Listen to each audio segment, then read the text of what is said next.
para sa Antique News Updates. Ang mga balita nga natipon kang PIO News Team. Enro kag DNR naghiwat kang 3 hugging campaign. PPDO Antique nangusisa sa sitwasyon kang Barangay Panpanandos, San Remigio. Maninion Festival 2024 sa Banwa kang Tibiao ginbuksan. Halin sa PIO News Center, ang inyong tagbalita.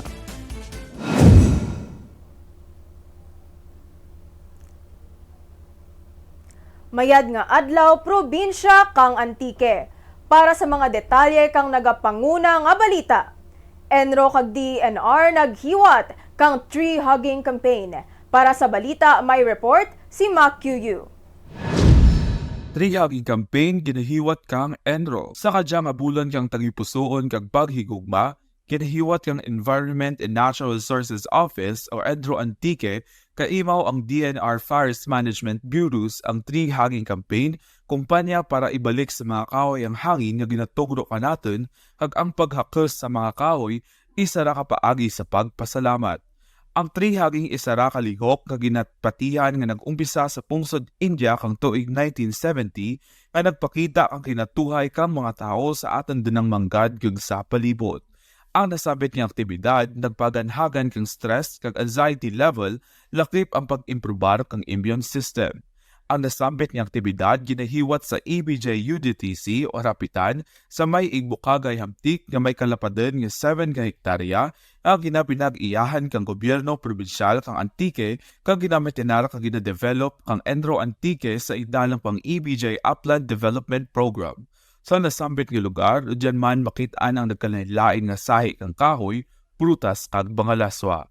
Ang Enro Antique nagaimpitar gid nga maghapit sa EBJ UDTC o Rapitan kag makipagbahin sa katawhay kag kanami kang lugar.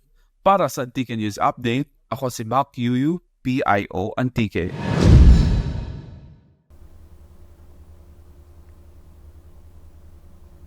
Barangay Panpanandos ginbisita kang PPDO para sa assessment. Para sa balita may report si Aiza Alvarez. Isara sa pinakamarayo nga barangay kang San Remigio ang mga Panpanandos kung sa diin gimbisita kang opisina kang Provincial Planning Development Office sa pagpanguna ni OICO PPDO Bienvenido Nalos Jr.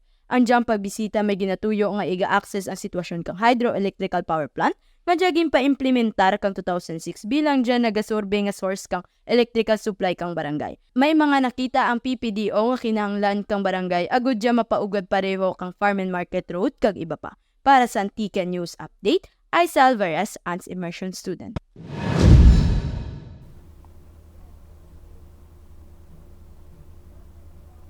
Maninihon Festival 2024 ginbuksan sa Banwa kang Tibiao. Para sa balita may report si Cha Luces.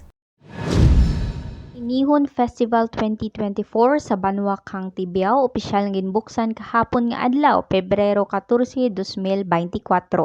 Sa pagpanguna ni Mayor Clemence G. Bandoja, ginhiwat ang parade nga ginpartisiparan ka mga nagkalain-lain nga sektor. Dugang kadya ginbuksan man ang Maninihon Agri-Trade Fair booth kung sa diin dya makitaan ang mga sari-sari nga mga produkto kang Banwa kang Tibiao. Ang diyang selebrasyon matapos sa Pebrero 24, 2024. Para sa Antique News Update, Cha Luces, PIO Antique.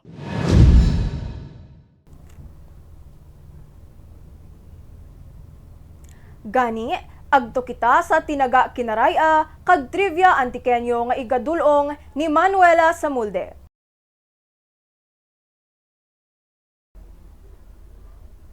Kruhay kasimanwa, ang aten tinaga kinaraya sa kadyang adlaw amo ang handuraw. Ang nasambit nga tinaga nagakahulugan nga pagdemdem kang mga hitabo kauna, manami man ukon malain. Isara ka pamaagi nga imo ginabalikan ang mga nagreligad nga napagkit sa sulod kang imo huna-huna ukon paminsaren. Halimbawa, ginahanduraw ni Glenda ang andang mga matamis nga inagihan kauna.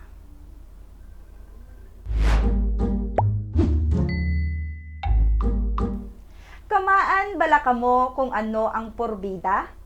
Dya permigid ginapangita sa mga okasyon o kung ordinaryo nga mga indadlaw bilang dapli.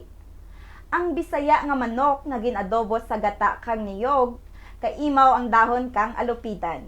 Ang dahon kang alupidan sangga balagon nga nagatubo sa mga kabukidan kang sibalem, ang anak kadya nga sabor maaslem nga medyo yamis. Ang dya nga dapli ginapangaranan ni Anay Mayor Eric Lutilia nga porbida, nagakahulugan nga para sa kabuhi. Ako si Manuela P. Samulde para sa Tinaga Kinaraya kag Trivia Antikenyo. Matuod nga Antikenyo, matuod nga progreso. Jassy Bricks Ostan sa report.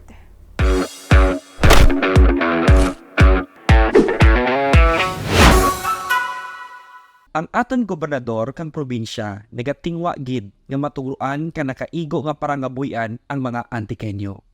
Isa radya ang pagtugro kang ayuda sa mga OFW nga bisan wala din sa abroad, may ikasaran sa pagpatinod kandang pagpangabuhi paagi sa pangkabuhayan program. Ang sangkatumandok nga Antikenyo nga taga Banwa kang Libertad ang nakabaton kanasambit nga programa. Po si Adelina Katoliko, taga Barangay Tinigbas, Libertad Antique. Dating OFW for 7 years sa my home, for good. Tunod nga napatay man ako mga amo.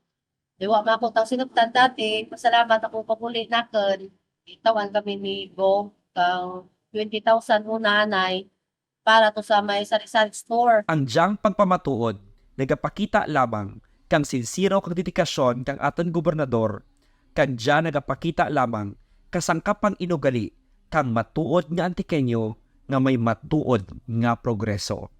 Bricks Ustan, PIO Antique.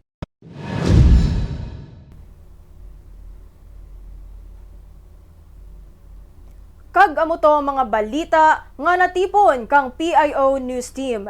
Sa liwan ako si Rica Belmonte, nagatamyaw kaninyo, mayad-ayad nga adlaw probinsya kang Antique.